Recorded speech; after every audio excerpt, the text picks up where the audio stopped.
The rancher discovered that the maid was sleeping in the barn with her young daughter on a stormy night, and what he did changed their destiny forever. Can you imagine being so desperate that you accept sleeping in a rat-infested barn with mountain lions prowling outside just to keep a roof over your daughter's head? But this story actually happened in April of 1895, deep in the American frontier, on an isolated cattle ranch known as Blackwood Creek. Before we continue with this narrative, make sure to subscribe to the channel and hit that like button down below, because the ending of this story is going to surprise you in a way you never imagined. What this woman and this solitary rancher built together changed not only their fates, but the destiny of an entire forgotten community. And tell me in the comments which city you're watching this story from. I love knowing where these narratives travel to, and whose hearts they touch. The early hours of April 18th, 1895 fell heavy and humid over the sprawling lands of the Blackwood Creek Ranch. The air was thick with a dense moisture that clung to the skin like an invisible film, carrying the intense scent of wet earth mixed with cattle manure and decaying vegetation from the nearby marshlands. The dark, moonless sky seemed to foretell a storm. In the distance, thunder rumbled low, echoing across the infinite plains. The wind began to blow harder, swaying the tall cottonwood trees that surrounded the main house, making dry leaves scratch against the clay roof tiles with an unsettling sound. Olivia Moore had been awake for hours, lying on the rough hay that covered the dirt floor of the barn. The strong smell of horses, sweaty leather and mouldy hay penetrated her lungs with every breath. Her entire body ached, her back throbbed from sleeping on the hard ground for 5 nights in a row. Her arms were numb from holding Clara, her 4-year-old daughter, tight against her chest throughout the early morning. The little girl slept fitfully, shivering despite the humid heat, making quiet, whimpering sounds of fear whenever the horses whinnied or a rat scurried between the rotting wooden planks of the walls. Olivia was 28 years old, but she felt as though she carried decades of exhaustion in her bones. Her face, which had once been pretty and soft, now bore deep marks of suffering. Her brown eyes were sunken in their sockets, circled by dark shadows from nights without proper sleep. Her lips were cracked from the constant dehydration of the frontier heat. Her dark brown hair, once shiny and well-kept, was now tangled and pinned in a loose bun that came undone with every movement. The simple beige cotton dress she wore was stained with red dust, marked with sweat under the arms and on the back, and torn at the hem where she had stepped on it while running. Olivia's hands, which had always been delicate and careful, now showed fresh calluses on the palms from scrubbing heavy cast-iron skillets on the wood-burning stove in the ranch kitchen. Her nails were broken with dirt underneath. Her bare feet had painful blisters from standing for 14 hours straight, preparing food for the 20 ranch hands who worked on the property. But the physical pain didn't matter. The exhaustion penetrating to the marrow of her bones didn't matter. Sleeping in the barn like an animal didn't matter. Olivia would endure everything, absolutely everything, as long as Clara was alive, safe, and fed. 7 months ago, Olivia's life was completely different. She lived with Clara and her husband, Anthony Moore, in a small but comfortable house in the town of Oak Creek, a 3-day journey from there. Anthony was a teamster, a hard-working and honest man who transported goods between the isolated ranches of the territory and the larger towns. He earned a decent living. They weren't rich, but they didn't go without. Clara had clean clothes, food every day, and played with other children in the town square. Olivia cooked, took in sewing work in her spare time, tended a small vegetable garden in the backyard, and was happy in a simple but genuine way. Anthony was a good husband. He didn't drink too much, didn't hit her, didn't waste money gambling or with women from the red light district. He worked hard, came home tired, but always with a smile for his daughter, always with a tight hug for Olivia. They made modest plans for the future, They wanted to save money to buy their own house. They wanted to have more children. They wanted to watch Clara grow up, marry, and give them grandchildren. They were simple dreams of simple people, but they were dreams full of love and hope. Everything crumbled on a sunny afternoon in September of 1894. Anthony was returning from a long trip, hauling a heavy load of salt and textiles in a wagon pulled by 2 mules. The road that cut through the ridge had a dangerous stretch, narrow, with a deep canyon drop on one side. The mules knew the path. They were experienced and careful. But that day, something spooked the animals. Maybe it was a rattlesnake crossing quickly, maybe a sudden noise. No one knows for sure because there were no witnesses. The mules balked violently, then bolted uncontrollably. The wagon swayed. A wheel hit a large protruding rock, and everything toppled over the edge into the canyon. They found Anthony 3 days later. 2 other teamsters passing by the same route saw the wreckage down below, descended with ropes, and found the body. Anthony had broken his neck in the fall. Instant death, they told Olivia, as if that alleviated anything, as if a quick death hurt less than a slow one. The mules died too. The cargo was scattered across the embankment, mud-stained fabrics, torn sacks of salt, all lost, all destroyed. Olivia remembered perfectly the moment she received the news. She was hanging clothes on the line in the backyard. Clara was playing with a rag doll in the shade of the oak tree. The day was beautiful, a clear blue sky without clouds, birds singing. Olivia was humming an old song her mother used to sing. She was happy because Anthony would be back that night or the next day at the latest. She had made his favorite meal, chicken stew with okra, grits, and sautéed collard greens. The house was clean, tidy, smelling of coconut soap. That was when she saw the 2 teamsters walking up the dirt road, their faces too serious, their steps too slow. Olivia dropped the wet laundry she was holding, felt her stomach turn into tight knots that rose to her throat. She knew before they even spoke. She knew by the expression they wore. Anthony wasn't coming back, never again. The funeral was quick. A swollen body, the bad smell, the strong September heat. They had to bury him the next day. Olivia sat next to the rough pine coffin throughout the night, holding her husband's cold, stiff hand, unable to cry, unable to feel anything beyond the immense void that opened in her chest and swallowed everything. Clara stayed with a neighbor. They didn't let the girl see her father in that state. Better she remember him alive, smiling, playing, they said. Maybe they were right. After the burial, the real nightmare began. Anthony hadn't left anything. There was no money saved because they lived on what he earned from each trip. The house they lived in was rented. The landlord, Mr. Evans, who owned the main general store in town, appeared 3 days after the funeral, demanding 2 months of overdue rent. Anthony had promised to pay when he returned from the trip, but now Anthony was dead and the debt remained alive. Olivia tried to negotiate, asked for time, said she would look for work, that she would pay as soon as she could. Mr. Evans listened with an impatient expression. Then he shook his head. "A single woman with a small child can't pay rent," he said with calculated coldness. "Best you look for relatives who can take you in. I need the house to rent to a family that pays on time. I give you a week to get out." Olivia had no relatives, at least no relatives who could or wanted to help. Her parents had died of yellow fever when she was 15. She grew up raised by a maternal aunt, Mrs. Josephine, who died of old age 2 years prior.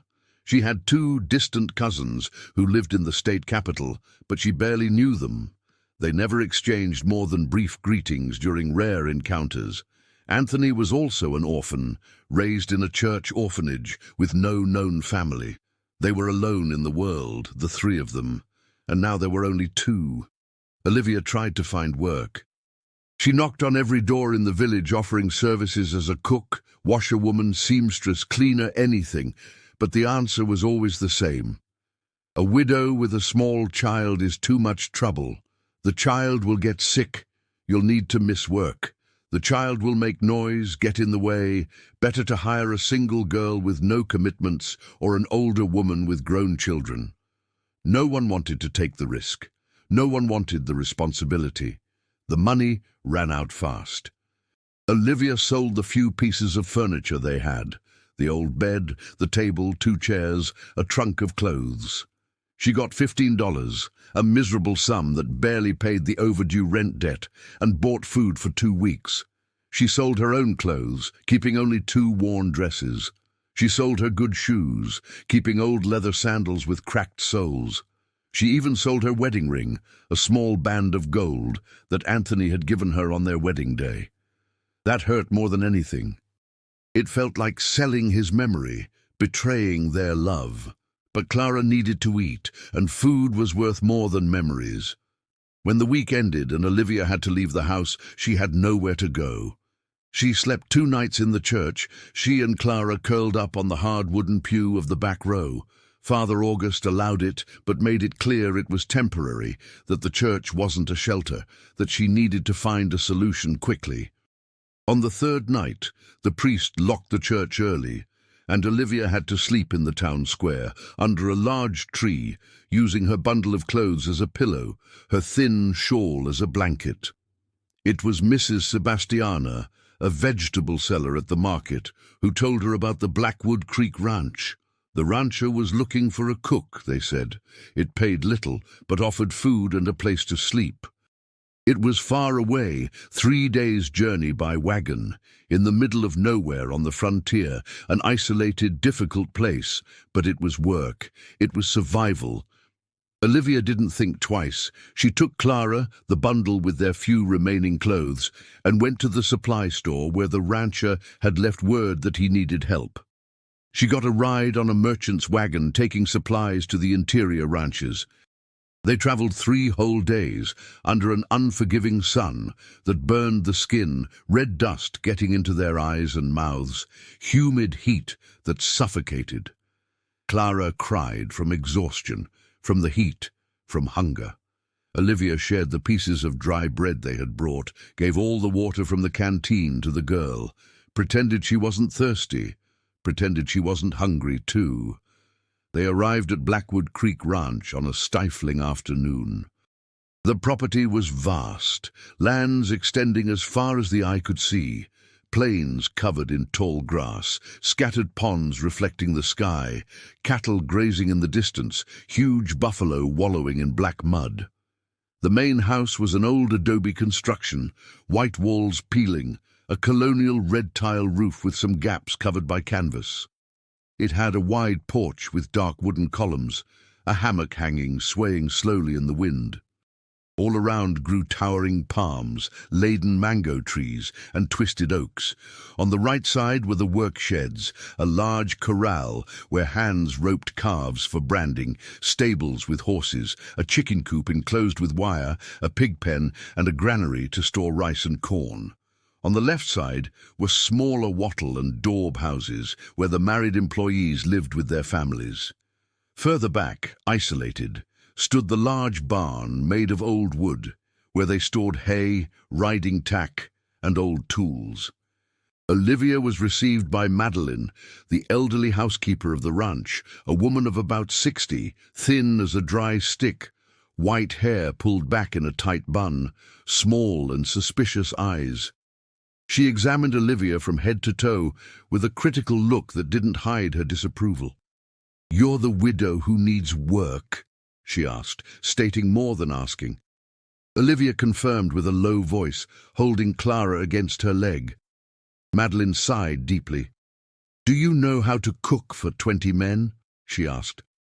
Olivia said yes, that she had experience, that she would work hard. Madeline huffed. "We'll see," she grumbled, "but let one thing be clear. There's no pampering here. Wake up at 4 in the morning to make coffee for the hands. Prepare lunch by noon. Clean the kitchen. Make dinner by 7. If you can't handle it, you're out on the street. Understood?" Olivia understood. She asked where her and Clara's room would be. Madeline frowned. "Room?" she repeated with bitter irony. Girl, the workers' houses are all occupied. Families live there, there's no vacancy. You'll have to make do in the barn for now. When someone leaves, then you can move. Until then, it's what we have. Take it or leave it. Olivia felt her heart squeeze painfully, but she had no choice. She accepted. Madeline took her and Clara to the barn. The building was old, wood rotting in several places, a roof with holes showing the sky, a dirt floor covered in dirty hay and dry horse manure. It smelled strongly of animal, mold and urine. There were rats scurrying in the dark corners, large spiders spun webs in the corners of the high ceiling. Bats hanging from the rafters squeaked restlessly. "This is it," said Madeline, pointing to a secluded corner where there was a pile of cleaner hay. "You can make your spot there, but watch out for the horses. They stay loose in here at night. And there's a mountain lion that prowls around now and then, so best lock the door." She left without saying anything else, leaving Olivia and Clara alone in that gloomy and frightening place. Clara began to cry. "Mama, I don't want to stay here," sobbed the girl with a thin, frightened voice. "There are bugs. It smells bad. I want to go." Olivia knelt in front of her daughter, held the small face between her calloused hands. "Listen, my daughter," she said with a firm voice despite her own fear. "I know it's not pretty here. I know it's scary. But it's only for a little while, just until Mama saves a little money and we can rent a little room in town. You need to be brave, okay? You need to be strong like Mama." Clara sniffled, wiped her tears with the back of a dirty hand, and nodded slowly. The first nights were terrible. Olivia and Clara slept hugged together in the rough hay, covered only by the thin shawl Olivia had. The cold of the frontier dawn penetrated their bones. Mosquitoes attacked without mercy, leaving their skin covered in red bites that itched until they bled. The horses whinnied and stomped their hooves on the ground, loud sounds that made Clara wake up screaming in fear. Rats ran over them during the night, cold little paws brushing against arms and legs. Olivia had to stay awake, shooing away the vermin, protecting Clara. During the day, the work was brutal. Olivia woke up before dawn, at 4 in the morning, left Clara sleeping wrapped in the shawl, ran to the kitchen of the main house. She lit the huge wood stove, put water to boil in heavy iron pots she could barely lift. She prepared strong black coffee, made cornbread, fried sausage, cooked cowboy beans. The hands arrived at 5:30, ate quickly, and went out to work in the fields. After breakfast, Olivia cleaned the entire kitchen, washed piles of plates and pans at the cold water tap that froze her hands until they hurt. She peeled pounds of potatoes, cassava, pumpkins. She killed and plucked chickens for lunch. She cooked huge pots of rice, beans, shredded salted beef, toasted flour, sautéed greens. The heat of the kitchen was unbearable, the wood stove radiating waves of temperature that made Olivia sweat until her dress was soaked. She served lunch at noon. 20 hungry men filling their plates, eating fast, demanding more. Then she cleaned everything again. Rested for half an hour, ran to the barn to see Clara, who stayed there alone all day, locked in so she wouldn't wander off and get lost or attacked by some animal. The girl was always scared, tearful, wanting to be held. Olivia hugged her quickly, gave her a piece of bread she had saved, ran back to start preparing dinner. She served dinner at 7 at night. Cleaned everything one more time. Finally returned to the barn at 9, 10 o'clock at night, too exhausted to think, too tired to cry. She lay on the hay, pulled Clara close, and blacked out instantly, the heavy sleep of someone who worked to the absolute limit of their strength. The rancher, Raphael Rafe Bennett, she had barely seen. He appeared rarely in the main house, spending most of the time riding through the lands supervising the work of the hands. He was a tall, strong man, some 40-odd years old, face marked by the sun, always serious, always quiet. He spoke to no one beyond what was necessary to give work orders. He ate alone in his room. Madeline took up the tray. He never came down to eat with the employees. Olivia heard the hands talking about him. They said he had been a widower for 5 years, that his wife had died in childbirth along with the baby. They said he had gone mad with grief, locked all the rooms his wife used, burned her clothes, never wanted to hear her name spoken again. They said he became a shadow of himself, a ghost walking through his own house, alive on the outside but dead on the inside. They said the ranch prospered because he worked like a convict, from dawn until night, riding leagues, branding cattle, fixing fences, as if hard work could kill the pain he carried. Olivia felt pity for him. She knew what it was to lose someone loved. She knew what it was to carry pain that had no cure, but she didn't have time to think much about it. She had to survive. She had to protect Clara. She had to hold on until she saved some money and could leave there, go to a better place, start over for real. It was on the 5th night that everything changed. The storm that had been threatening for days finally arrived.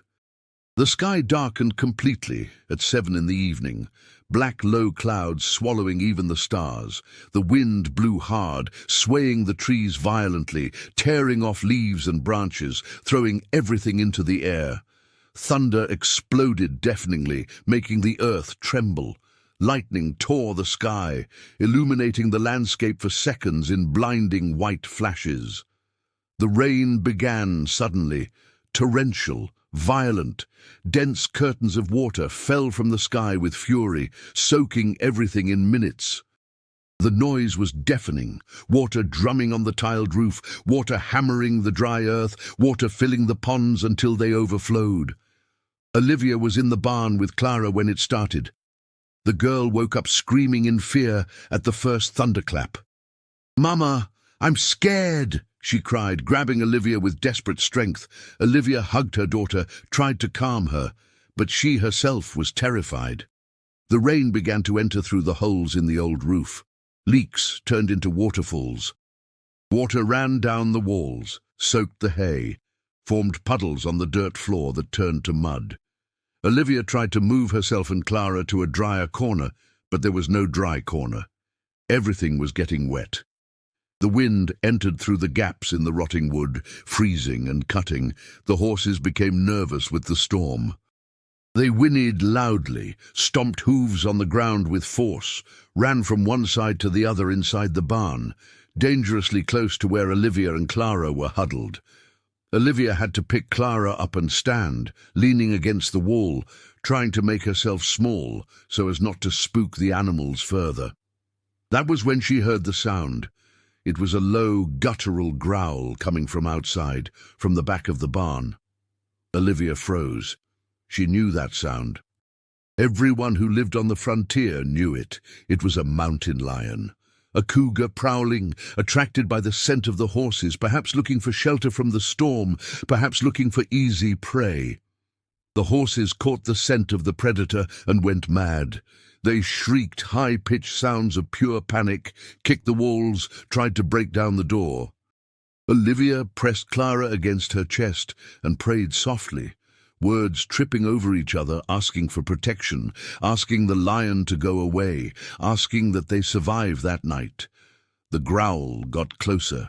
The beast was trying to get in. Olivia heard claws scratching the rotting wood, heard when a plank gave way with a dry snap. True panic took over her. She screamed for help with all the strength she had, knowing probably no one could hear because of the noise of the storm. But she screamed anyway because there was nothing else she could do. Clara was crying hysterically. The horses were whinnying crazily. The mountain lion growled closer and closer. The storm roared outside, and Olivia thought they were going to die there, devoured, and no one would know until dawn when they found the bodies. That was when the barn door burst open violently with a boom that competed with the thunder. A man came running in, soaked by the rain, carrying a lit lantern in one hand and a rifle in the other. It was Raphael Bennett. He looked around quickly, saw Olivia huddled in the corner with Clara, saw the horses in panic, understood the situation instantly. "Where is it?" he shouted over the noise. Olivia pointed trembling to the back. Back there, there's a lion trying to get in. Raphael didn't hesitate. He ran back there, positioned himself in front of the hole the beast had opened, raised the rifle. He fired 2 shots into the air, an explosive noise that made Olivia's ears ring. The lion growled one last time, further away now. Then the sound disappeared completely, fled, scared by the shots. Raphael lowered the rifle, turned to Olivia. "Are you hurt?" he asked with a hoarse, urgent voice. Olivia shook her head, trembling violently now that the danger had passed. He looked at her, at Clara crying in her arms, at the soaked hay, at the mud puddles, at the holes in the roof, gushing water. His expression changed. It turned into something between shock, horror, and rage. "You are sleeping here?" he asked with a low, dangerous voice. "In this barn, with your daughter?" Olivia couldn't answer, her throat too closed up.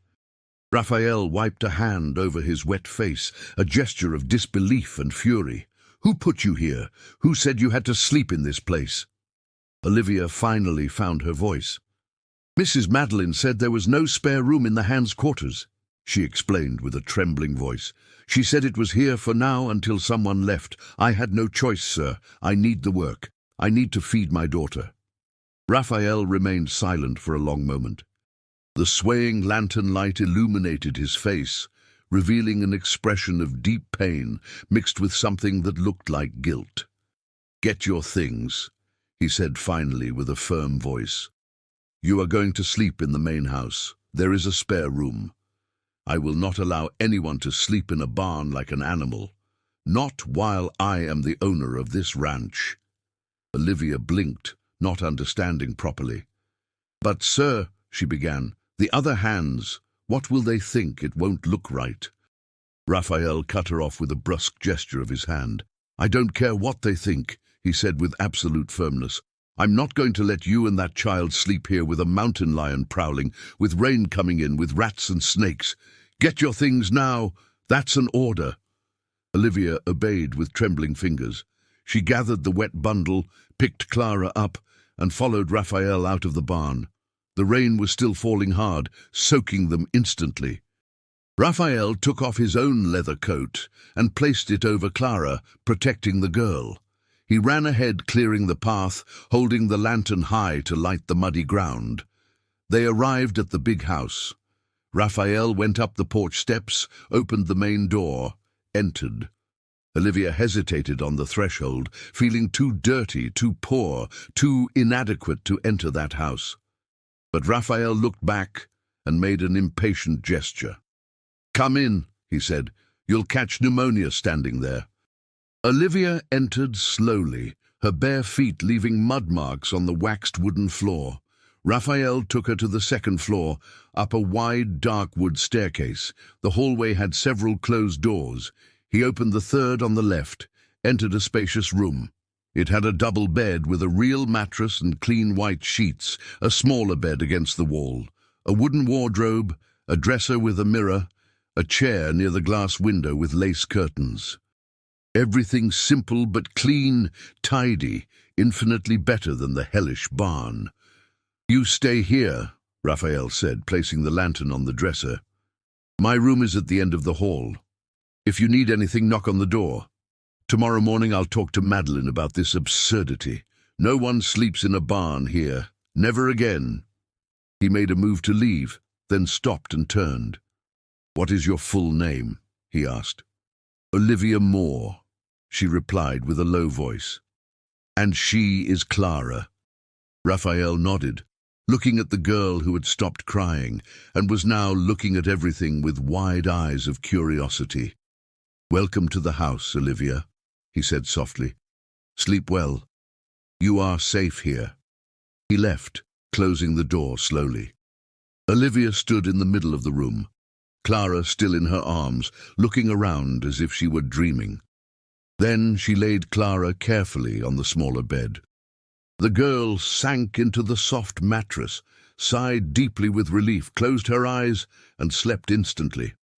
Olivia sat on the edge of the larger bed, touched the clean sheets with trembling fingers, felt tears finally come. She cried silently, releasing months of tension, fear, accumulated despair. She cried with relief to be alive, that Clara was safe, to have a real roof over her head. She cried with gratitude for the solitary rancher who had saved them on that terrible night. She cried from complete exhaustion, body and soul crushed by the weight of everything she had endured. When the tears dried, Olivia lay down on the big bed without even taking off her wet, dirty dress. The mattress was too soft. The sheets smelled of lavender. The sensation was impossible luxury after nights on rough hay. She closed her eyes and fell into a deep sleep for the first time in weeks, dreaming of storms that passed and left a clear blue sky in their wake. Olivia woke up with soft light entering through the bedroom window. For seconds, she didn't know where she was. The soft mattress beneath her seemed too unreal. The clean smell of cotton sheets was strange after weeks breathing the stench of a barn. Then memory returned like a hot wave. The storm, the mountain lion, Raphael saving them, the room in the big house. She sat up quickly, heart racing. Clara was still sleeping deeply in the small bed, little arms thrown to the sides, mouth slightly open, breathing soft and regular. The sunlight entering the window revealed it must already be late. Olivia had never slept so much since arriving at the ranch. Panic took over her. She had missed the time. The hands must already be in the kitchen waiting for coffee. Madeline would be furious. She jumped out of bed, smoothed the crumpled dress stained with dry mud she was still wearing, ran her fingers through her tangled hair, trying to tidy it minimally. She had no mirror at hand, but knew she must look terrible. She left the room running barefoot, went down the stairs hurriedly, almost tripping on the steps. She arrived at the kitchen panting, apologies already formed on her tongue. But the kitchen was empty, clean, silent. The pans washed and put away, the stove cold. No sign that anyone had had breakfast there. Olivia stood in the middle of the kitchen, confused, not understanding what was happening. That was when she heard steps behind her. She turned and saw Madeline standing in the doorway, arms crossed, expression severe and disapproving. "So you finally woke up," said the housekeeper with an acidic voice. Madeline was a woman of short stature but imposing presence, her small dark eyes fixed on Olivia with uncomfortable intensity. Her chin was raised at an angle that made it clear she considered herself superior. Olivia felt her stomach tighten uncomfortably. "I'm sorry, Mrs. Madeline," Olivia began quickly. "I don't know how I slept so much. It never happened before. I'll prepare the coffee right now. The hands must be—" Madeline interrupted her with a brusque gesture of her hand. "The hands have already eaten," she said with cutting coldness. 3 hours ago. I had to prepare everything alone because you were sleeping like a princess upstairs." Olivia felt shame burn her face. "Forgive me," she whispered. "It won't happen again, I promise. I'll make up for it. I'll work double." Madeline took 2 steps forward, closing the distance between them. "The boss said you're going to continue sleeping in the main house," she said with a low, dangerous voice. "Said it's not for you to stay in the barn anymore. That there's a reserved room here inside." The way she said it, the tone loaded with malicious insinuation, made Olivia understand immediately what Madeline was thinking, what probably everyone was already thinking. A young widow sleeping in the big house, in the room next to the solitary widower rancher. Nothing more needed to be said. The conclusion was obvious and dirty. "It's not what you're thinking, ma'am," Olivia said with a trembling but firm voice. "Mr. Raphael saved me last night. There was a mountain lion in the barn. He only offered a safe place for me and my daughter to sleep. Just that. Nothing more." Madeline gave a short, humorless laugh. "Sure," she replied with thick sarcasm. "Just Christian charity. Rich rancher offering a room in his house to a poor maid. Everyone will believe that." Olivia felt anger rise in her chest. "I don't care what others think," she said louder than she intended. "I did nothing wrong. My daughter was almost attacked by a lion. Mr. Raphael had compassion. If someone wants to think dirty thoughts, that's their problem, not mine. Madeline took a step back, surprised by the reaction. Then her expression hardened even more. "Listen here, girl," she hissed with a poisonous voice. "You may have fooled the boss with this poor little me story, but I know your type. A woman who uses misfortune to get what she wants. A woman who enters the house through the back door and wants to climb up in life by opening her legs. But it won't work here. I'll be watching you, and at the first slip, you're out on the street. Understood?" Before Olivia could answer, a deep male voice cut the tense air. "Madeline!" Raphael called from the doorway. The housekeeper froze, turned slowly. The rancher was standing there, expression closed and dangerous. "How long have you been there?" asked Madeline, with a voice suddenly softer. "Long enough," replied Raphael, entering the kitchen with firm steps. "Long enough to hear you disrespecting an employee who almost died last night because of you." Madeline paled. "Boss, I didn't mean—" Raphael raised a hand, cutting off her words. "You put this woman and her daughter to sleep in the barn," he said with a voice low, but loaded with contained anger. "A barn infested with rats, with a leaky roof, with a mountain lion prowling. You knew the dangers, and even so you put them there. Why?"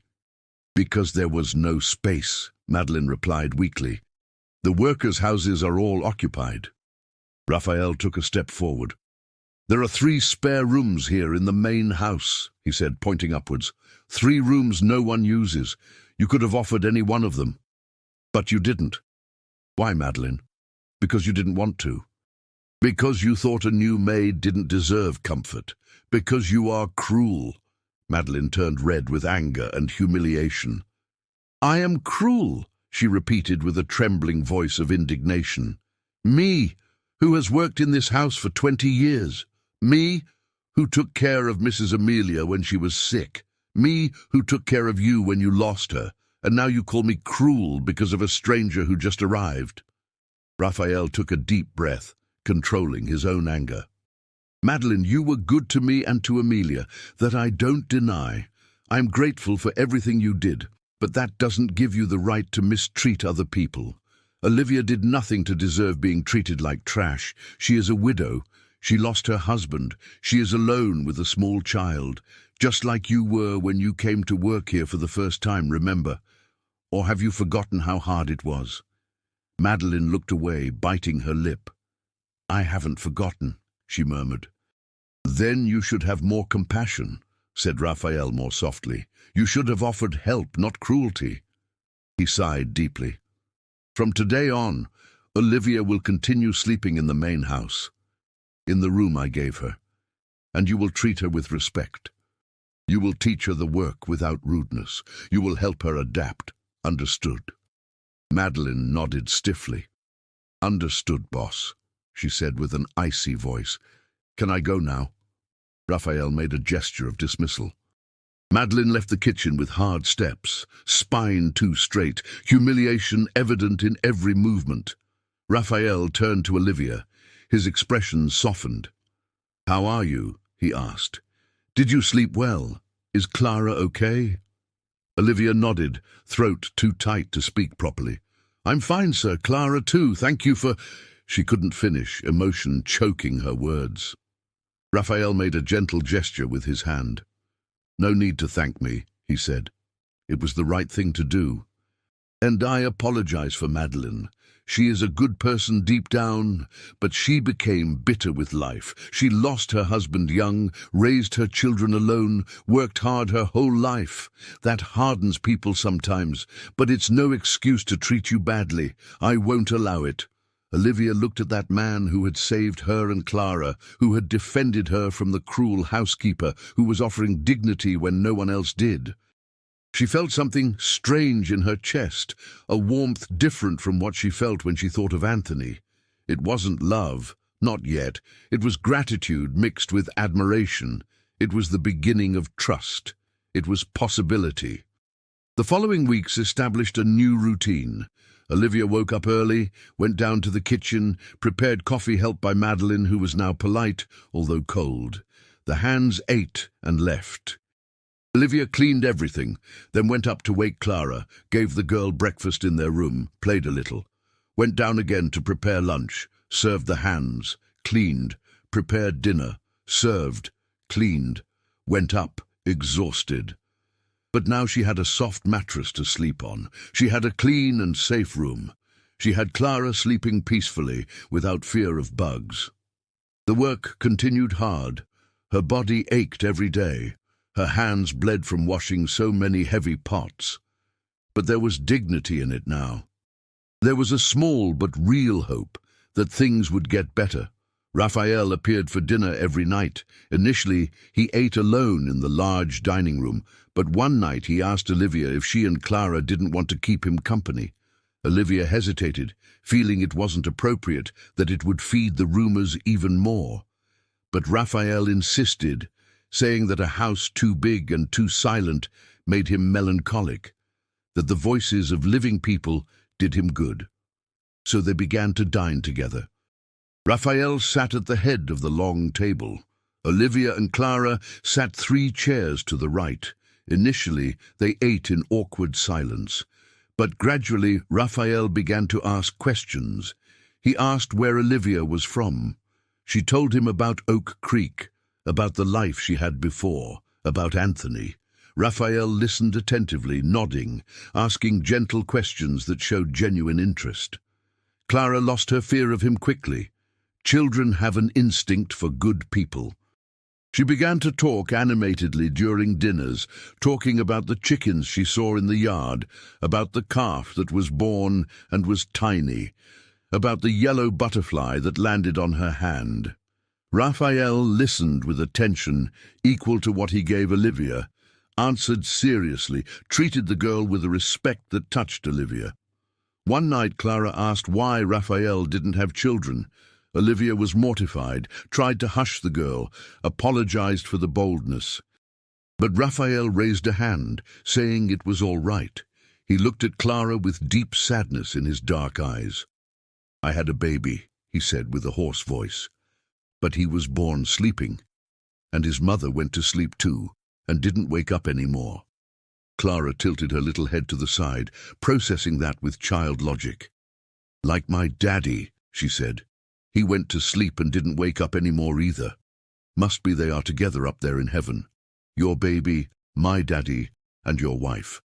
Taking care of each other." Raphael blinked fast, eyes shining with tears he didn't shed. "Must be," he agreed with a choked voice. "Must be." After that night, something changed. Raphael began to appear more. He had breakfast in the kitchen sometimes, talking to Olivia while she prepared the hands' food. He returned from the fields earlier some afternoons, sat on the porch with Clara, teaching the girl to braid rope, to whistle, simple things that made the child laugh. Olivia watched from the kitchen window and felt her chest tighten in a good way, but the rumors grew. Olivia heard the hands talking low when they thought she wasn't listening. They said she was sharp, that she had made a move on the boss, that she must already be in his bed. They said Raphael was being played for a fool, that a pretty and needy widow knew how to use the weapons she had. They said it was a matter of time until he married her just to legitimize what was already happening. Olivia tried to ignore it, but it hurt. It hurt to be seen as calculating when all she had done was accept help not to die.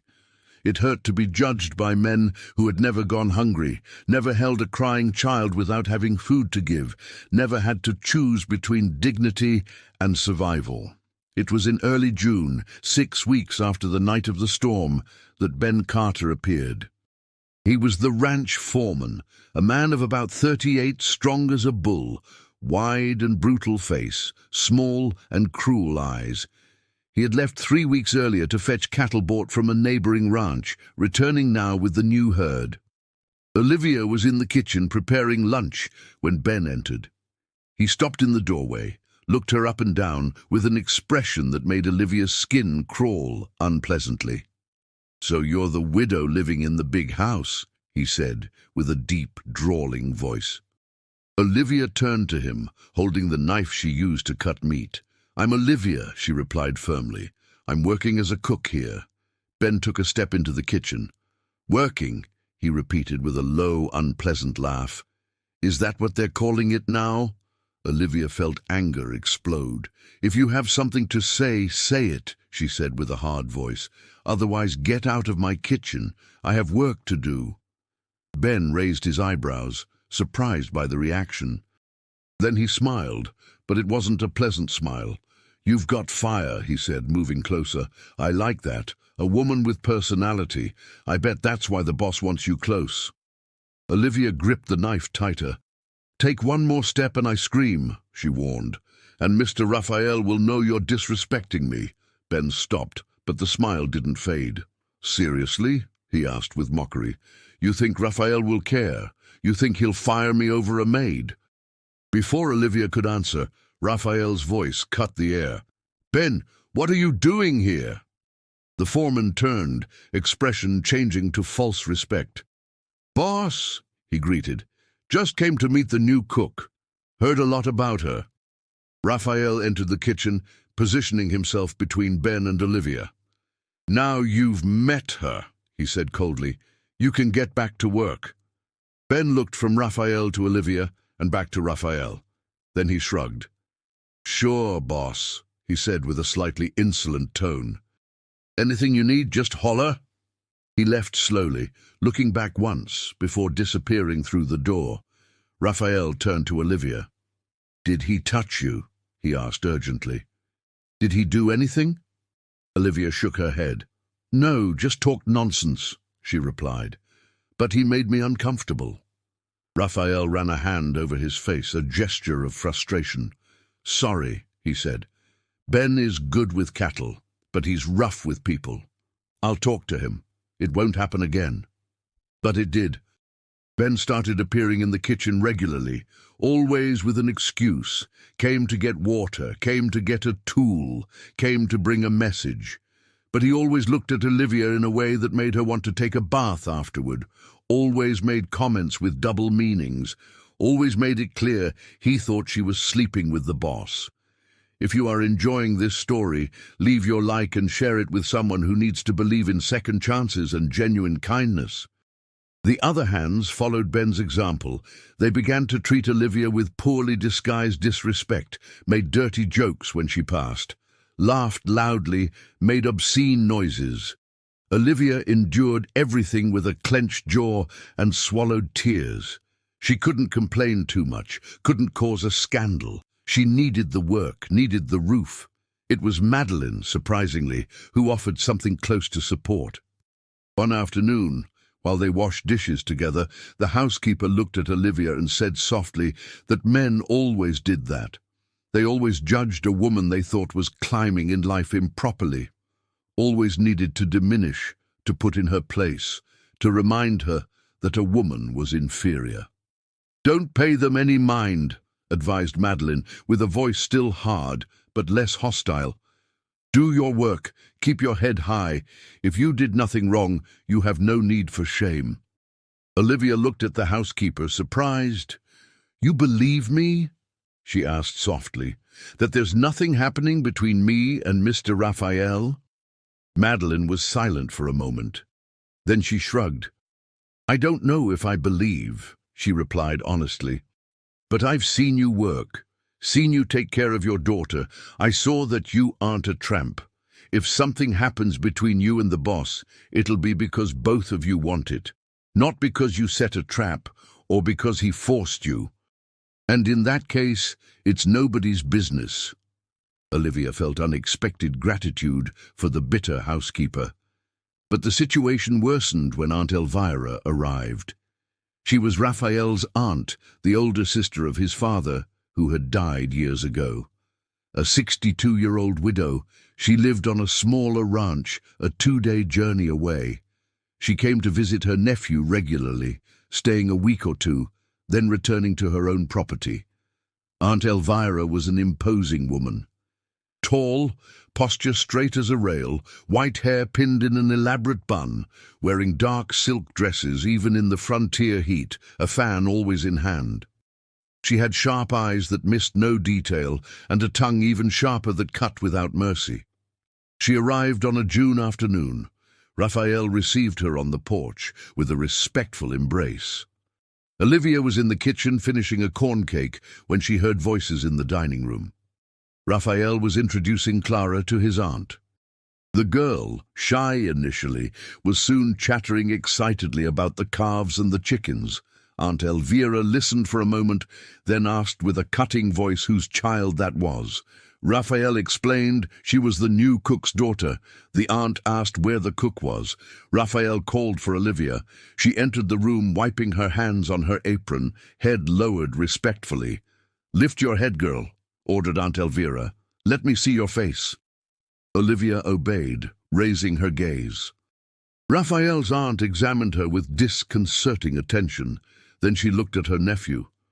"Where does she sleep?" she asked directly. "In the main house," Raphael answered calmly. "There is a room upstairs." Aunt Elvira went very quiet. Then she snapped her fan shut with a dry click. "I see," she said with an icy voice. "How long has she been here?" 6 weeks, Raphael replied. "Since she arrived, Olivia has worked with honesty and competence. And her daughter is a sweet and polite child. That is why I offered a decent room instead of the barn where she had been put before." Aunt Elvira looked from Raphael to Olivia. "People are talking," she said coldly. "They are saying you have a mistress living in your house, that you have forgotten Amelia, that you are lowering yourself with the help." Raphael turned red with anger. "I don't care what they are talking about," he said with a hard voice. "Olivia is an employee." "Just that. And even if she were more, it would be nobody's business. Amelia died 5 years ago. 5 years, Aunt. I mourned. I suffered. But I won't stay dead along with her." Aunt Elvira went pale. She sat slowly in the chair, fan trembling in her hand. Olivia, feeling she was causing a family feud, made a move to leave, but Raphael stopped her with a gesture. "Stay," he said firmly. "You have done nothing wrong. No need to hide." The aunt looked at her nephew with an expression that mixed shock and something close to hurt. "You have feelings for her," she stated, more than asked. Raphael hesitated. Olivia felt her heart race violently, blood roaring in her ears. "I have respect for her," Raphael said carefully. "I have admiration for the way she raises her daughter alone, for the way she works hard, for the way she faces adversity with dignity. If that will turn into something else, I don't know yet. But I won't lie and say I feel nothing." Olivia looked at him, too surprised to hide it. Raphael met her eyes, held the gaze. There was something there, an intensity that made Olivia's stomach turn, but this time not from fear. It was from a possibility both frightening and thrilling at the same time. Aunt Elvira took a deep breath. "Raphael," she began with a softer voice, "I understand loneliness. God knows I understand. I lost my Augustus 8 years ago. I still miss him every day, but you need to think of the consequences, the social difference, what people will say, the impact on your reputation, on your business." Raphael turned to his aunt. "Reputation doesn't warm a bed at night," he said softly. "Business doesn't fill an empty house. Amelia is gone. I can't bring her back, and she wouldn't want me to die alone and bitter. She was too kind for that. If Olivia and I develop something, it will be because we chose to. And I will face the consequences." Aunt Elvira looked at her nephew, then at Olivia, then at Clara, who watched everything with big, confused eyes. Finally, she sighed deeply. "All right," she said wearily. "You are an adult. You make your own decisions. But," she pointed the fan at Raphael, "if you are going to do this, do it right. Marry her. Give her a name and respect. Don't let her be a hidden mistress that everyone will despise. Give her the dignity she deserves." Raphael nodded slowly. "If we reach that point, I promise I will do it right," he said solemnly. Aunt Elvira nodded back. Then she looked at Olivia. "And you, girl," she said with a less harsh voice, If my nephew offers you something serious, you accept because you want to, not because you need to. I don't want to see him hurt by a woman who is merely looking for security. Raphael deserves true love, not convenience. Olivia found her voice. I didn't look for any of this, she said softly but firmly. I only looked for work to feed my daughter. Mr. Raphael offered kindness when no one else did. I am grateful, but I am not calculating. If someday I feel something more than gratitude, it will be a true feeling, not interest. Aunt Elvira studied Olivia's face for a long moment. Then she nodded once. We shall see, she said enigmatically. We shall see. She stood up. I am tired from the journey. I'm going to rest. She left the room with firm steps, leaving a heavy silence behind. Raphael looked at Olivia. Sorry about that, he said. I shouldn't have exposed you like that. Olivia shook her head. Don't apologize, she replied. It was honest, and honesty is more than any man has given me until now. Their eyes met again. This time the moment stretched, loaded with unspoken meaning. Clara broke the moment, pulling on Olivia's hand. Mama, can I go play in the yard? She asked. Olivia nodded, still looking at Raphael. The girl ran out. The two adults were left alone in the room. Olivia! Raphael began, his voice hoarse. I don't want to pressure you. I don't want to put you in a difficult position. You work for me. You have financial dependence. It would be an abuse for me to take advantage of that. But I need to be honest. These last months, having you here, having Clara, hearing laughter in the house, having company at meals, it made me realize how empty I was, how much I was just existing without living. He took a step closer. You make me want to live again, he confessed. You make me want to wake up in the morning, make me want to come back home in the afternoon, make me remember that I am still a living man, not just a walking shadow. But if you feel nothing beyond gratitude, that's fine. I swear nothing will change. You continue having work, a room, safety for you and Clara. Olivia took a deep breath, heart beating uncontrollably. I feel something too, she admitted softly. I don't know if it's love yet. It's too soon to know. Anthony died only 7 months ago. It still hurts. I still have guilt about moving on. But when I look at you, I feel something beyond gratitude. I feel interest. I feel curiosity. I feel a desire to know more, to understand your pain, your hopes. I feel that perhaps with time it could turn into something true. Raphael smiled for the first time since she met him. A small smile, shy but genuine. Then we can go slow, he suggested. Get to know each other. See if this feeling grows. No pressure, no obligations, just two lonely human beings trying to find comfort and company. Olivia smiled back. Slow, she agreed. No pressure. But the world around them wasn't going to allow it to be slow or without pressure. Ben Carter noticed the change between Raphael and Olivia. Everyone noticed. The way Raphael looked at her now had an openness that didn't exist before. The way Olivia smiled at him had a new warmth. Ben was furious. He had plans for that ranch. He had worked there for 15 years since he was a teenager. He knew every inch of land, every head of cattle, every hand. He had power, the respect of the men, control over the daily operation. Raphael trusted him, delegated responsibilities, paid well. But Ben wanted more. He wanted to be a partner, not an employee. He wanted part of the land, part of the profits. He had made proposals. Raphael always refused politely. He said the ranch was a family legacy, that he wouldn't divide it.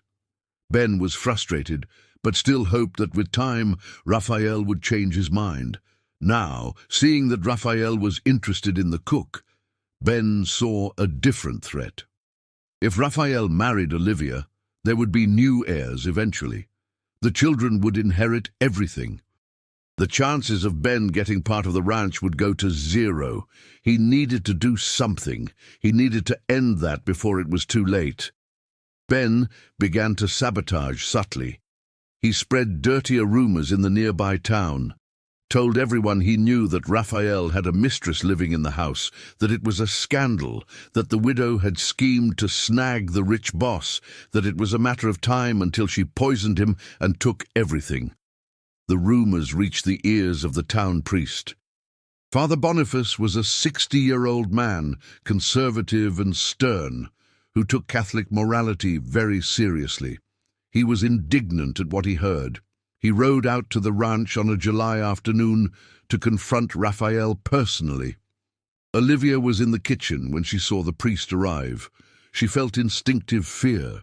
Priests had power, especially in rural communities. They could destroy reputations, excommunicate the faithful, make life impossible. She continued working, but her hands shook as she cut vegetables. Raphael received Father Boniface in the living room. The voices started polite, but soon rose in volume. Olivia could hear through the door. The priest demanded that Raphael send that immoral woman away, that she was causing a scandal, that she was leading Raphael into sin.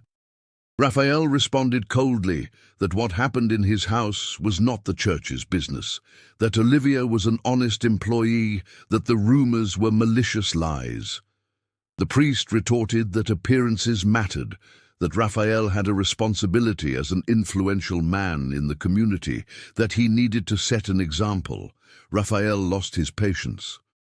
He shouted that he was tired of hypocrisy, that the same priest who preached compassion let women and children die of hunger in the streets without moving a finger to help, that Christian charity was an empty word for most people. Father Boniface left furious, threatening that Raphael would regret it, that God punishes sinners, that the community would turn against him. Raphael slammed the door hard after the priest left. He stood in the hallway, breathing heavily, hands clenched into fists. Olivia appeared at the kitchen door. "Are you all right?" she asked softly. Raphael looked at her. "No," he answered honestly. "I'm not. I'm furious with these people who think they own morality but don't have an ounce of true kindness in their hearts." He ran a hand over his face, a tired gesture. "Sorry. You shouldn't be dragged into this." Olivia approached. "It's not your fault," she said gently. "It's the world that is cruel to those who don't fit into perfect little boxes, but I don't regret being here. Even with everything happening, it's still better than the barn, better than sleeping on the street, better than seeing Clara hungry. So thank you for everything." Raphael looked at her with gratitude and something deeper. He took a step forward, raised a hesitant hand, touched Olivia's face carefully, as if she were fragile porcelain. Olivia held her breath, heart racing. That was when they heard glass breaking and a scream from Clara coming from the yard. The two ran. They found Clara fallen on the ground, knee bleeding, crying, scared. Next to her was Ben, an expression of false concern. "She fell," he explained quickly. "Tripped on a rock. I just came to help." But Raphael saw the truth in the foreman's eyes, saw the poorly disguised hatred, knew instantly that Ben had pushed the girl. "Get out of here," said Raphael with a dangerously low voice. "Now," Ben shrugged. "As you wish, boss," he said with clear insolence. "But be careful. Accidents happen, especially to those not paying attention." He left slowly, looking back with a smile that was almost a threat. Olivia picked Clara up, wiped the blood from her knee, whispered words of comfort. Raphael stood still, hands trembling with rage, realizing that Ben was a declared enemy now, that things had escalated, that the war had begun.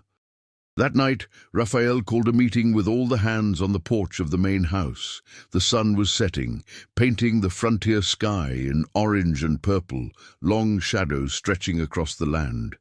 The 20 men who worked on the ranch gathered in a semicircle, some leaning on the wooden columns, others sitting on the steps, all with curious and slightly tense expressions.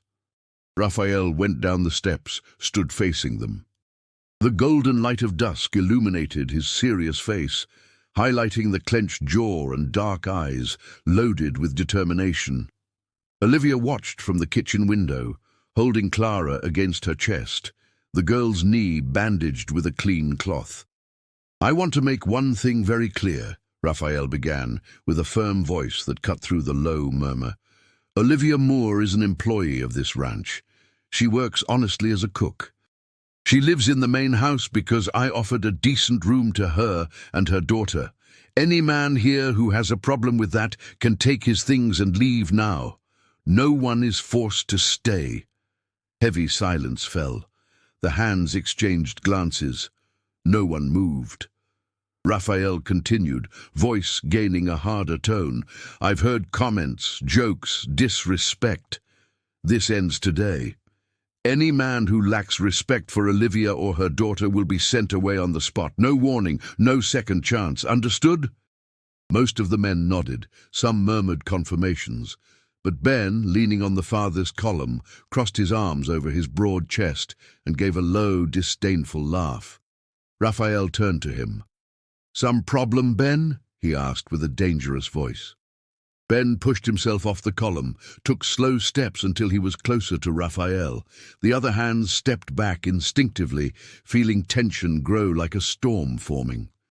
"No problem, boss," said Ben with a tone of false respect that fooled no one. "Just think it's funny you defending so much a woman who is clearly using you." Raphael went very quiet. "Explain what you meant by that," he said softly. Ben shrugged, a cruel smile playing on his thick lips. "Everyone knows, boss. Smart widow appears out of nowhere, plays the victim, gets a room in the big house, wraps you up with looks and smiles, and pretty soon she'll own everything here. It's the oldest game in the world, and you're falling for it like a fool." Raphael punched Ben in the face before anyone could blink. The crack of the impact echoed loud in the silence.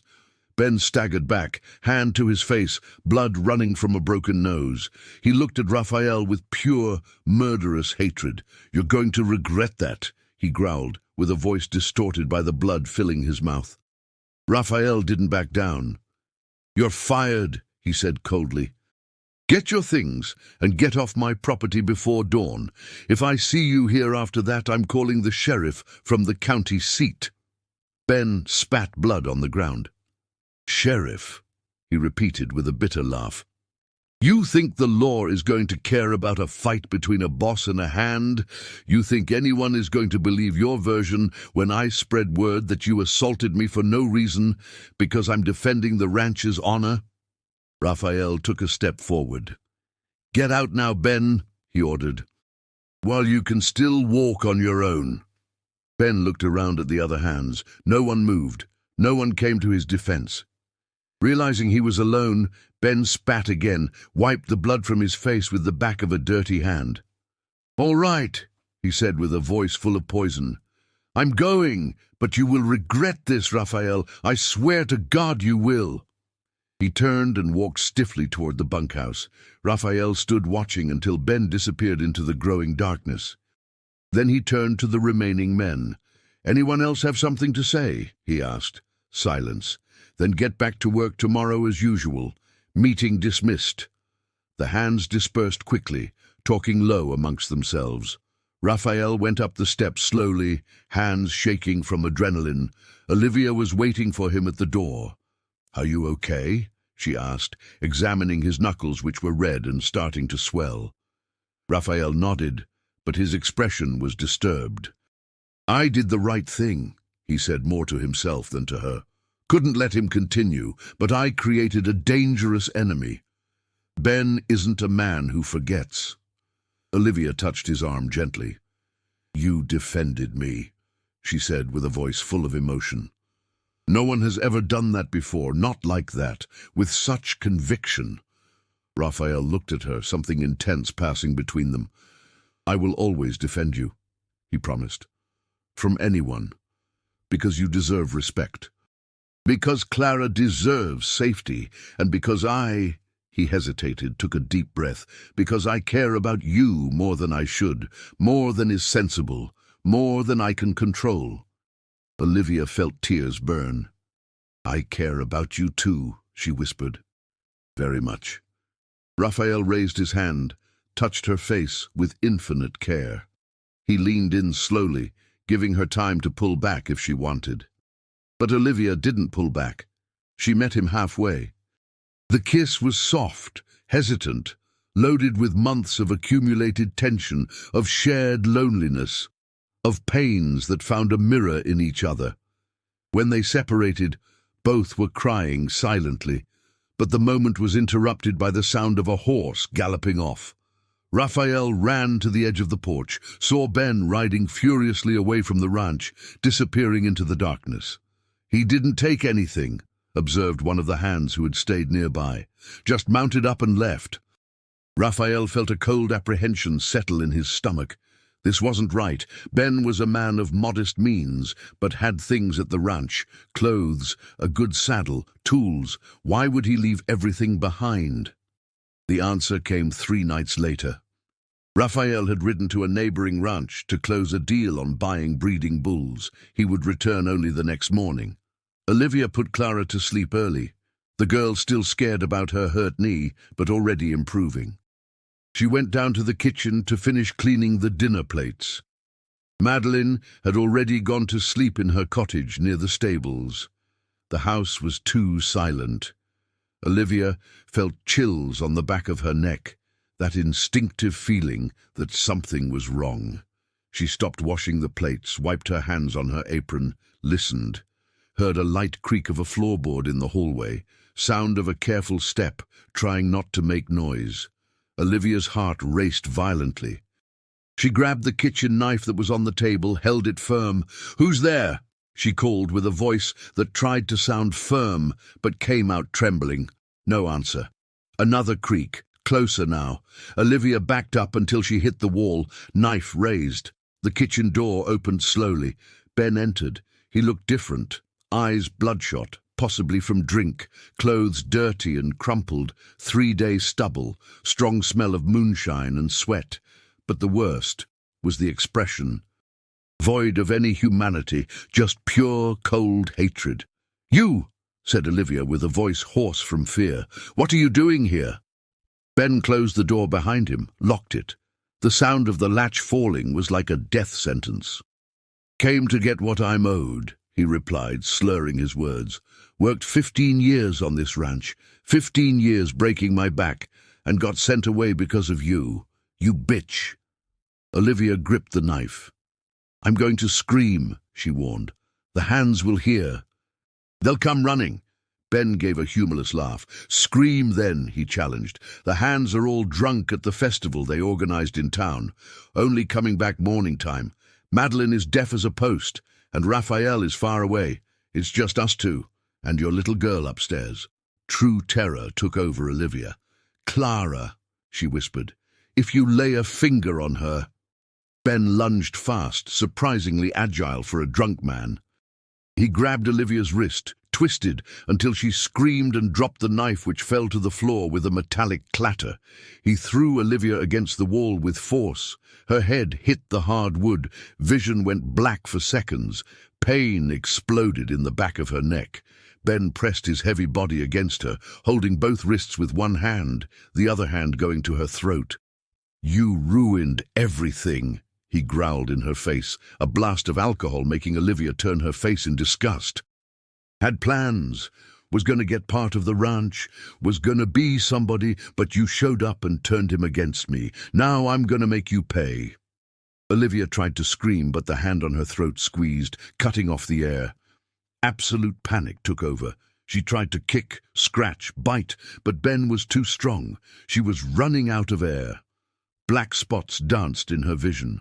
She thought of Clara waking up and finding her mother dead. Despair gave her final strength. She managed to raise her knee violently, hitting Ben between the legs. He screamed, let her go, staggered back. Olivia fell to the floor, coughing, pulling air painfully. She crawled toward the knife, fingers closing on the handle. Ben, recovering, kicked her in the ribs. Olivia screamed in pain, dropped the knife again. Ben picked it up. He looked at the blade, then at Olivia, curled up on the floor. should kill you now," he said thoughtfully. "But death is too quick. You wouldn't suffer enough. Know what I'm going to do? I'm going to burn this house down, with you and your daughter inside, going to make it look like an accident, lantern that tipped over, and when Raphael comes back, he'll find only ashes. He'll suffer again, just like he suffered when he lost Amelia, and this time it'll be your fault." Olivia tried to get up, but her ribs screamed in pain. "No," she begged with a hoarse voice. "Please, kill me if you want. But not Clara.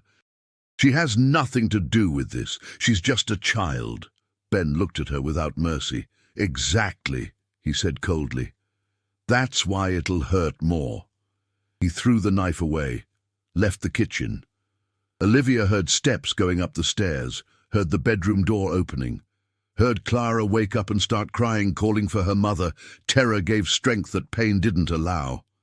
Olivia got up, ignoring the agony in her ribs, ran to the stairs, climbed, stumbling, every step a torture. She reached the second-floor hallway. The bedroom door was open. Clara was in Ben's arms, crying hysterically, trying to break free. Ben held the girl with one arm. With the other hand he held a lit oil lantern. He looked at Olivia with a demonic smile. "Move, and I drop the lantern on the bed," he threatened. "Fire catches fast on dry sheets.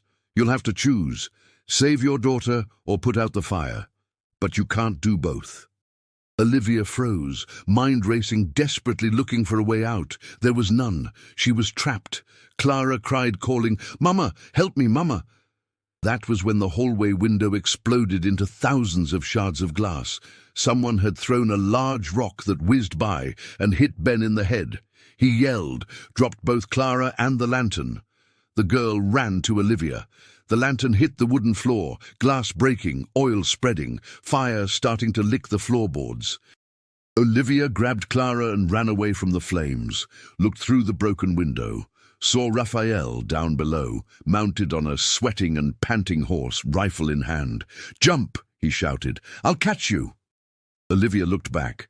The fire was growing fast, licking the walls, climbing the curtains. Ben was on the floor groaning, blood running from his head.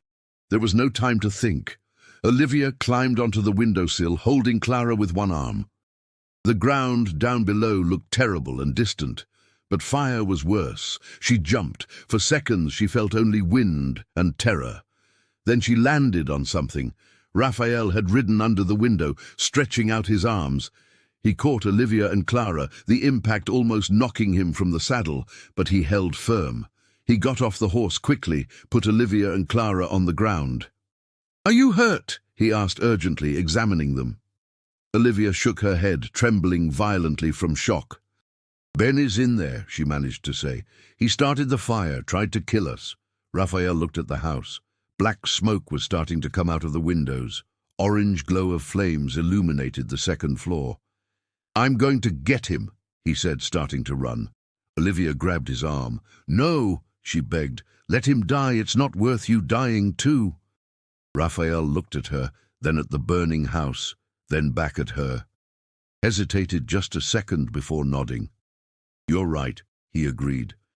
"You act more important." The hands began to arrive, running, woken by the noise. They formed a human chain, passing buckets of water from the cistern, trying to put out the fire, but it was too late. The second floor was completely taken by flames. The roof collapsed with a deafening crash, sending sparks into the dark sky. Ben never came out. He died burned in the house he tried to destroy. It took 3 hours to control the blaze. When the sun rose, the main house was destroyed. Only the external adobe walls were still standing, blackened with soot. The interior was just ashes and smoking debris. Raphael stood looking at the destruction, face covered in soot, eyes red from smoke and unshed tears. Olivia approached slowly, Clara sleeping exhausted in her arms. "I'm so sorry," she whispered, "for everything, for causing this." Raphael turned to her quickly. "No," he said firmly, "you didn't cause anything. Ben caused it. He chose hate and revenge." You just tried to survive and protect your daughter. Never apologize for existing, Olivia. He looked back at the destroyed house. It was my family's house for generations, he said softly. Amelia died here. My son died here. Now the house has died too. Maybe it's a sign. Maybe it's time to let the past burn and build something new. Olivia touched his hand. We will rebuild, she said with conviction. Together. Stronger and better than before. Raphael held her hand, interlacing fingers. Together, he repeated, smiled small and tired. I like the sound of that. They stood there while the sun rose, painting the sky pink and gold, illuminating the wreckage but also promising a new day, a new beginning. If this story is touching your heart, you know what to do. Like, subscribe, and share with those you love. The news of the fire and Ben's death spread through the region like fire in dry straw. The sheriff from the county seat came to investigate. Olivia told everything, showing the purple marks on her neck where Ben had tried to strangle her, the broken ribs that would take weeks to heal. Madeline confirmed that Ben had returned drunk, seeking revenge. The hands confirmed that Raphael was at a neighboring ranch when everything happened. The law concluded it was self-defense gone wrong. Ben died a victim of his own hatred and violence. Case closed. But the social consequences were worse than the police investigation. Father Boniface used the fire as an example of sin punished by God. He preached sermons about immorality, about seductive women, about weak men who fall into temptation. The whole town talked. Said Olivia was a witch who brought a curse to the ranch. Said Raphael was cursed, losing everything he loved. Said the two should be expelled from the region. Aunt Elvira returned a week after the fire. Found Raphael, Olivia and Clara living temporarily in one of the employees' houses, cramped but safe. The aunt examined the wreckage of the big house, heard the full story, then sat with Raphael on a hot afternoon. Nephew, she began with a serious voice, you need to make a decision. This situation is not sustainable. You and Olivia are being socially massacred. Business opportunities will dry up. No one will want to do business with a man who has a stained reputation. Raphael looked at his aunt, tired. What do you suggest? He asked. Aunt Elvira took a deep breath. Marry her, she said directly, officially, in the church, with a priest, with witnesses, with signed papers. Give name and legal protection to her and the girl. Turn this scandal into a story of love and redemption. People love those stories. They will end up accepting it. Raphael was quiet for a moment, then asked, and if she doesn't want to marry me? Not because of the scandal, but because she really wants to. Aunt Elvira looked at him with an expression softer than usual. Then you ask, she replied, and find out. Raphael found Olivia that night. She was sitting on the porch of the small house, watching Clara play with a rag doll in the yard lit by moonlight. Raphael sat beside her.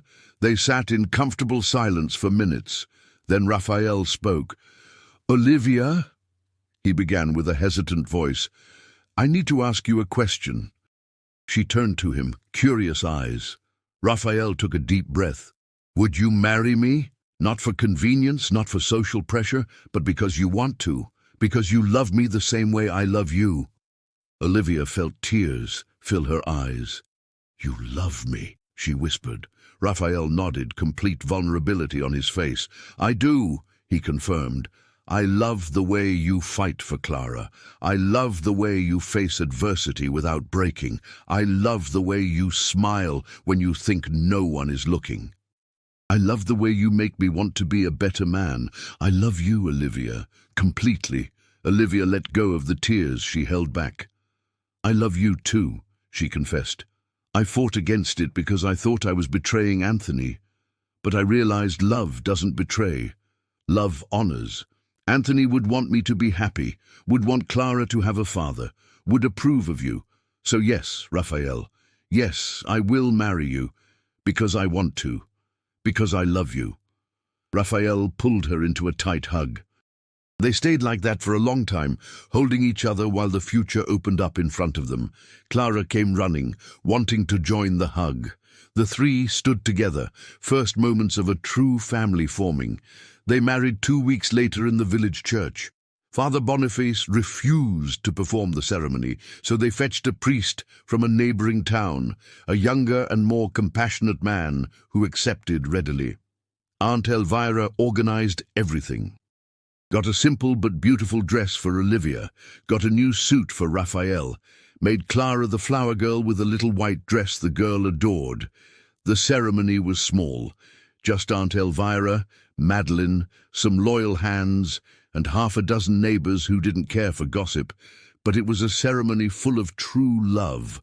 Raphael held Olivia's hands and spoke the vows with a firm voice and shining eyes. Olivia responded with a choked but clear voice. When the priest declared them husband and wife, the kiss was soft and full of promise. The party was simple, food prepared by Madeline, who had finally accepted Olivia completely. Music played by a hand who knew how to play the fiddle. Dancing on the beaten earth under the frontier stars. Clara slept in Aunt Elvira's lap, while Raphael and Olivia danced slowly, lost in each other. That night, for the first time, they shared a bed as true husband and wife. The love was tender and full of care, two wounded human beings healing each other through gentle touch and whispered words. When they fell asleep intertwined, both had peaceful smiles they hadn't shown in years. The following months were of rebuilding. Literally, Raphael hired builders from the capital to rebuild the main house, but this time, Olivia helped plan. A bigger and brighter kitchen, cozier rooms, a wide porch to see the sunset. A special room for Clara decorated with cheerful colors, an office for Raphael, a sewing room for Olivia. The new house went up slowly, brick by brick, plank by plank, shingle by shingle. While they built a physical house, they also built a life together. Established routines, breakfast as a family, Raphael teaching Clara to ride a pony, Olivia learning to manage the ranch accounts, dinners with conversations about the day, nights with love growing deeper. Clara began calling Raphael Dad. It happened naturally 3 months after the wedding. She fell and grazed her knee, ran crying, shouted, "Dad, help me!" Raphael froze for a second, then picked the girl up and cleaned the wound with hands trembling with emotion. Olivia saw everything and had to leave the room to cry with gratitude and joy. 6 months after the wedding, Olivia discovered she was pregnant. She told Raphael on a full moon night. He went pale with fear initially, memories of losing Amelia and the baby coming back with force. But Olivia held his hands and promised she would be fine, that it was different, that this time God would be kind.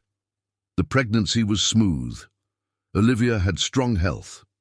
Raphael hired an experienced midwife who came to live on the ranch 2 months before the birth. Aunt Elvira also came to stay, wanting to be present to help. Madeline prepared the baby's room with a grandmother's affection. Labor began on a clear March morning. It lasted 8 hours. Raphael stood outside the room, pacing from one side to the other like a caged lion, praying softly, hands sweating. Clara stayed with Aunt Elvira, distracted with stories so as not to hear her mother's cries of pain. When finally they heard a baby cry, Raphael almost collapsed with relief. The midwife opened the door, a wide smile on her face. "It's a boy," she announced, "strong and healthy. And the mother is fine." "Tired but fine." Raphael ran in. Olivia was in bed, pale and sweaty, but smiling, holding a tiny bundle wrapped in a blanket. She looked at Raphael with infinite love. "Want to meet our son?" she asked softly. Raphael approached trembling, looked at the baby's small red face, tiny fingers opening and closing. Something broke and mended simultaneously inside him. Tears ran freely down his face as he touched the soft little head covered in dark fuzz. "What are we going to call him?" he whispered. Olivia thought for a moment. Gabriel, she said, messenger angel, because he is a message from God that suffering has ended and joy has returned. Raphael agreed, unable to speak, just nodding. Gabriel, he repeated finally. Perfect name. Clara met her little brother minutes later. She was fascinated by the little fingers, the upturned nose. She promised solemnly that she would protect him always, that she would be the best sister in the world. Raphael hugged the three most important people in his life, a family he never thought he would have again, a family that healed wounds that seemed impossible to heal. The town slowly changed its opinion about Raphael and Olivia. They saw that the marriage was real and happy, saw that Raphael prospered, the ranch grew, business went well, saw Olivia as a dedicated mother and loyal wife, saw a beautiful family forming. The malicious tongues fell silent. Some even apologized. Aunt Elvira had an idea during a visit a year after Gabriel's birth. She was sitting with Olivia on the porch of the new house, watching Clara and Gabriel play in the well-kept garden. Raphael approached, coming from the fields, face tanned by the sun, satisfied smile of a man who was at peace with himself. "I have a proposal," said Aunt Elvira when Raphael sat down. The two looked at her curiously. The aunt continued, "This ranch has a lot of space, a lot of land, many resources. And you have experience rebuilding life after loss. Why not use that to help other people?" Raphael tilted his head.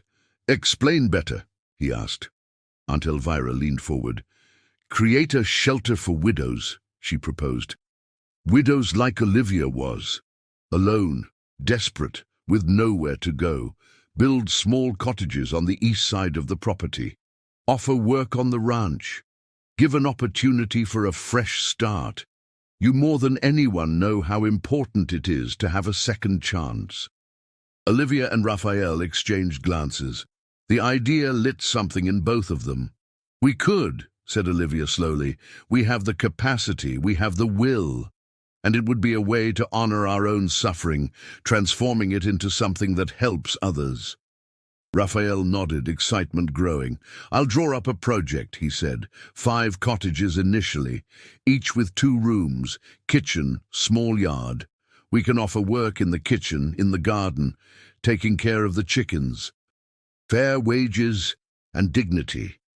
Aunt Elvira smiled, satisfied. "I will help financially," she offered. "I can donate money for the initial construction, and I will spread the word in the region that there is a safe place for needy widows." Olivia felt tears of gratitude. "This will change lives," she whispered. "It will save women who are where I was, desperate, hopeless. It will give them what Raphael gave me, a chance to live again." The project was implemented in the following months. They built 6 small but dignified cottages, spread the word. The first women arrived shy and scared, widows with children, widows alone, young and old women, all carrying stories of loss and struggle. Olivia received them personally, offering hugs, words of comfort, promises that here they would be safe. The women worked, cooked, planted, sewed, took care of animals, received wages that allowed them to save money. Some eventually saved enough to rent houses in nearby towns and start over independently. Others stayed, forming a community of strong women who supported each other. Children born there grew up surrounded by love and safety. The ranch prospered in unexpected ways. Raphael and Olivia's story became a legend in the region. The widower rancher who saved a desperate maid and turned tragedy into love and legacy. Other ranchers, inspired, started similar programs. The region slowly changed, becoming more compassionate, more open to second chances. 5 years passed like a gentle wind over the frontier plains. The big house was complete, beautiful, full of life and laughter. The garden bloomed with roses planted by Olivia. The orchard bore sweet fruit. The cattle multiplied healthy in the extensive pastures. It was an afternoon in April 1900, exactly 5 years since that terrible night of the storm and the mountain lion. Olivia was sitting on the porch of the big house, watching the sunset paint the sky in impossible colors. Clara, now 9 years old, was in the yard teaching Gabriel, almost 5, to braid straw. The two laughed, fought playfully, reconciled. Raphael came out of the house carrying a small bundle, a third child in his arms.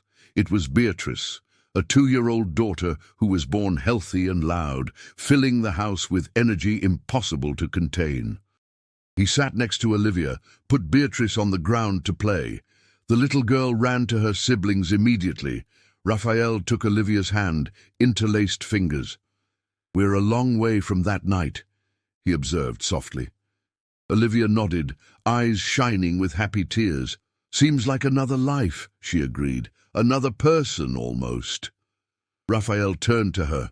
"Do you regret anything?" he asked. "Having accepted work here, having stayed, having married me?" Olivia looked at him with love so deep it hurt in a good way. "Not a second," she answered firmly. "Every moment of fear, every moment of pain, every moment of struggle was worth it to get here, to have you, to have our family, to have this beautiful life we built together.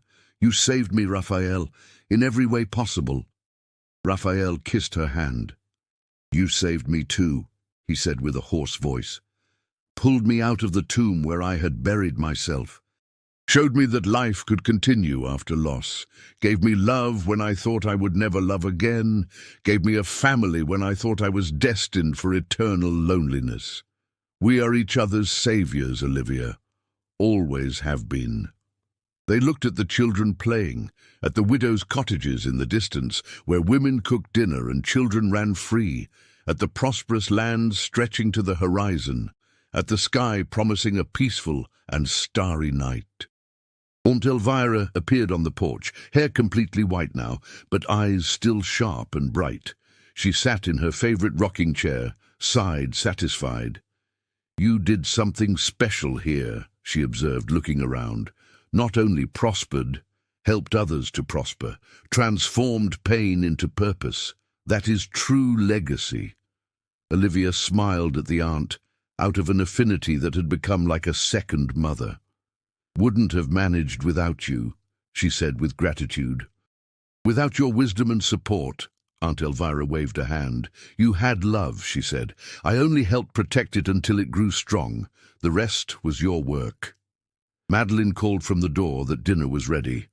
The whole family went in, sitting around the large table made especially to accommodate everyone. Raphael at the head, Olivia to the right, Clara next to her mother, Gabriel next to his father, Beatrice in the high chair between parents where she could be supervised. Aunt Elvira at the other end, Madeline serving with the smile of someone who was part of the family too. Before starting to eat, Raphael raised his glass. "I want to make a toast," he announced. Everyone raised glasses, Clara and Gabriel with blackberry juice, the adults with sweet wine. Raphael looked around the table, eyes shining with emotion. "To family," he said with a firm voice. "To second chances, to love that heals, to the courage to start over. And to the extraordinary woman who transformed my empty house into a home full of life, to Olivia, my wife, my love, my salvation." Everyone repeated the toast, glasses clinking. Olivia had to wipe away tears. Clara asked why Mum was crying. Olivia laughed through the tears. "They are happy tears, my daughter," she explained. "Tears of gratitude for everything we have, for everything we survived, for everything we became." Gabriel, with impressive wisdom for a child of almost 5, said their family was special because it was chosen, not just born. "Daddy chose Mommy, Mommy chose Daddy, and everyone chose to love each other every day." Raphael and Olivia exchanged emotional glances. "Exactly that," agreed Raphael. "True family is a choice we make every day." They ate together, talking, laughing, planning. After dinner, they sat on the porch again. The children chased fireflies blinking in the garden. The sky was covered in stars, the Milky Way painted clear and bright. A full moon rose slowly, silvering everything. Olivia rested her head on Raphael's shoulder. "Do you remember that night?" she asked softly. "The storm, the mountain lion, you saving me." Raphael put his arm around her. "How could I forget?" he replied. "It was the night my life changed, the night I met the woman who would make me live again." Olivia closed her eyes, absorbing the moment. The smell of jasmine blooming nearby, the sound of crickets singing, the feeling of absolute safety in the arms of the man she loved, the happiness of hearing her children's laughter, the peace of knowing she finally had a true home. "Never imagined sleeping in a barn would lead to all this," she murmured. Raphael kissed the top of her head. "Destiny works in mysterious ways," he said philosophically. "Put you exactly where I was, at the exact moment we both needed it. Two broken people who fixed each other, two lonelinesses that turned into a family, two pains that turned into love. The stars shone above. The frontier night wrapped everything in a warm, humid embrace. In the distance, an alligator sang its hoarse song from the creek. Closer, an owl hooted softly. The ranch breathed life, prosperity, hope. And on that porch, surrounded by everything they had built together, Raphael and Olivia remained embraced. Two survivors who turned into conquerors. Two broken hearts that stitched themselves into one. Two stories of loss that wrote a new chapter of eternal love. The rancher who discovered the maid sleeping in the barn didn't just fix up a room next to his. He offered dignity, respect, safety, and in the process found a love that transcended social classes, that overcame past tragedies, that built a legacy benefiting not just them, but dozens of other needy people. It was a story of second chances, of kindness rewarded, of true love blossoming in the most unexpected places, of how sometimes losing everything is necessary to find what really matters, of how genuine compassion can transform not just individual lives, but entire communities. And as the moon rose higher, bathing everything in soft silver light, Blackwood Creek Ranch slept peacefully. Home not just to Raphael, Olivia and their children, but to all those who needed shelter, hope, a second chance to live with dignity. The barn where Olivia had slept on those terrible nights still stood. But now it was just an old building used to store hay. No one ever slept there again, because Raphael had promised and kept the promise. As long as he breathed, no one on his land would sleep like an animal. Everyone would have dignity. Everyone would have respect. Everyone would have a chance to start over. It was a legacy built on love. And true, deep love, chosen consciously every day, was the most powerful force that existed. Capable of turning storms into peace, darkness into light, despair into hope, loneliness into eternal family.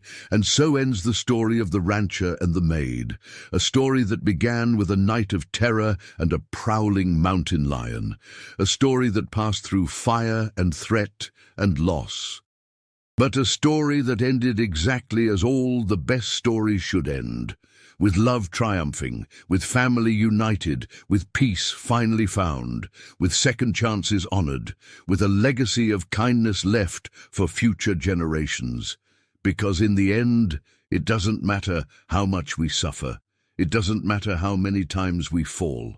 What matters is that we get up, that we choose love over hate, that we choose forgiveness over revenge, that we choose to build instead of destroy, and that we never ever give up believing that better days will come, because they always come, for those brave enough to keep fighting, to keep believing, to keep loving.